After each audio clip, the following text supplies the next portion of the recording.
There's gonna be unconventional fat loss advice that I've never seen on the internet, but after working with thousands of people, including my girlfriend, beautiful Yana Be Fit.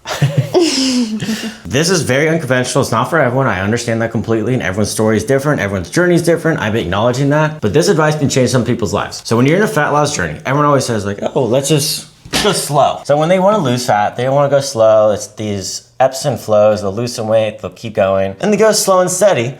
Slow and steady wins the race. Everyone says. Sustainable. It's great. No. This is the advice that I'm giving a lot of people. Yana's journey was different. She lost 11 pounds in 14 days. I was just doing an aggressive cut. She did an aggressive cut. It wasn't just the start. She didn't have a bunch of weight to lose overall. Come on, be for real. She looked great before and after. But in reality, I think it should go like this. You might be saying, wow, that looks weird. I am saying this because when you're in a fat loss journey, this holds leptin, the hormone that makes you feel full. You tracking? I'm following. So when you're losing a large sum of fat, when you're first starting out, you don't feel those hunger cues. So when you're in a fat loss journey, your hunger, let's say it's a 1 in a 10. You will always sit, even not in a fat loss journey or anything like that, you'll probably sit around a 3 and a 5 or a 6. You never feel super hungry. You don't feel super full. You'll never be at a 0. We're not psychopaths. Are you talking about deficit right now? No, it's just normal person being. Like, no one is constantly hungry. No one's constantly full. So you always range around 3 to 5. That's the range you're in.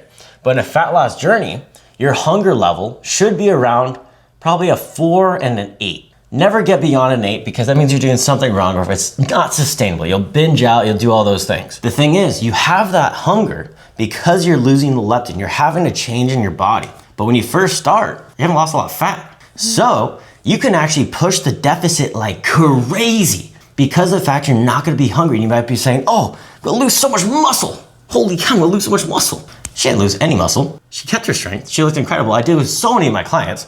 But not only that, there is no reason calories are actually the reason you have muscle. It's protein. You need to have protein and you need to stimulate the muscle properly. Those are only 2 things. The caloric intake does not matter. You're not. What about carbs? What do you mean? For muscle? They improve for your performance in the gym, but we're not trying to progress in the gym when you're doing this aggressive cut. You're trying to maintain the muscle. You can gain muscle depending on your level, but carbs are there to utilize for energy. But when you're actually in a deficit when you first start, you're using the fat source as the energy because you have an abundance of it. So you're not gonna lose muscle as long as you're training properly. You actually have to train heavy in the gym, lift heavy, stimulate the muscle, but the caloric intake doesn't matter. Your body's not magically like, oh, after 200 calories, we're gonna use that muscle. No, that doesn't make any sense. Our body doesn't magically switch. It's when you have proper or improper training, you're doing high volume, high reps, you're not stimulating the muscle properly, you're thinking, hey, high reps because I'm in a caloric deficit, I wanna burn more calories.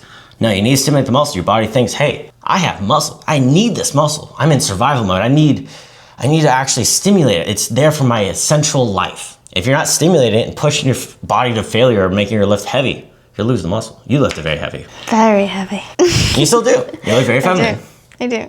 I lift heavy. I lift heavy. Yeah. Compared to like my size. Yeah. So you don't lose muscle because you're in a caloric deficit. You lose muscle because you have no energy and you can't push yourself in the gym. But when you're first starting out, you have an abundance of energy. So that's why I actually recommend people to lose a bunch of fat at once, because if you go slow and steady, you can't utilize the fact that you're not hungry when you first start. It doesn't matter the deficit you're in, you can actually go beyond and accelerate the process without suffering the consequences because of the fact you haven't lost the leptin, you haven't had a hormonal imbalance, you still have energy to push in the gym, and you're likely not that hungry when you first start. You're just going for maintenance. How do we get that low push? Like how do we get from here to here? How do we get to lose that weight? You're just going to a steep deficit. Hardcore deficit. I'm saying when you first start, you should go to 500 to a 750 calorie deficit and then taper up.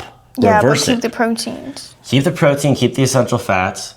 But if they're a subscriber, they should know that already. Pull some carbs. When you're doing this process, your caloric intake, say this is you should go immediately down to here. 700 minus 500 minus 750. You stay here, and then once you start getting hungry, you increase your calories so the deficit is back to the 200 and 300 calorie deficit that you're normally used to. So you just accelerated 4 weeks of caloric deficit in 1 week. Why do you think it's better? For some people, this is great because they don't want to do a marathon. They just want to do a quick sprint.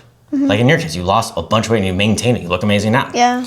So everyone's different. This is unconventional and it's not meant for everyone, especially if it's not your first rodeo, but it could be. I have a lot of clients, mothers, fathers, first time ever trying to lose weight, and they do this and they love it because they're not hungry. It's hard for them to hit their caloric intake. Why are you force feeding yourself when you're trying to lose fat? That makes no sense. Caloric intake does not actually dictate if you keep muscle mass or not. Protein, essential fats for hormones, pushing yourself to failure in the gym. That's the key.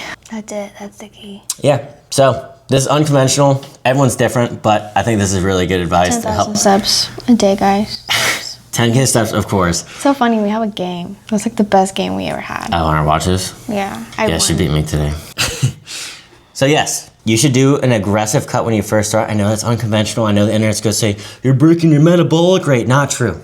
Not true. You can't break your metabolic rate. Or if that was the truth, the Minnesota starvation study wouldn't exist, malnourishment wouldn't exist, people would not be starving if you could break your metabolic rate. It's not possible. It's primarily driven by your body weight. So if you haven't lost a lot of the weight, your metabolic rate's not gonna change. Imagine you're this size when you first start and you end at this size. Yeah, you're not burning as many calories, you're not holding the same amount of weight. Makes no sense. Your caloric intake does not dictate your metabolic rate. Your body size does. I've eaten 1,200 calories when my maintenance is around 3,600 calories. And I did that an extensive amount of time. You know what? I ate 3,200 calories. I didn't gain a single pound of fat. I went 400 calories lower because I lost a substantial amount of weight.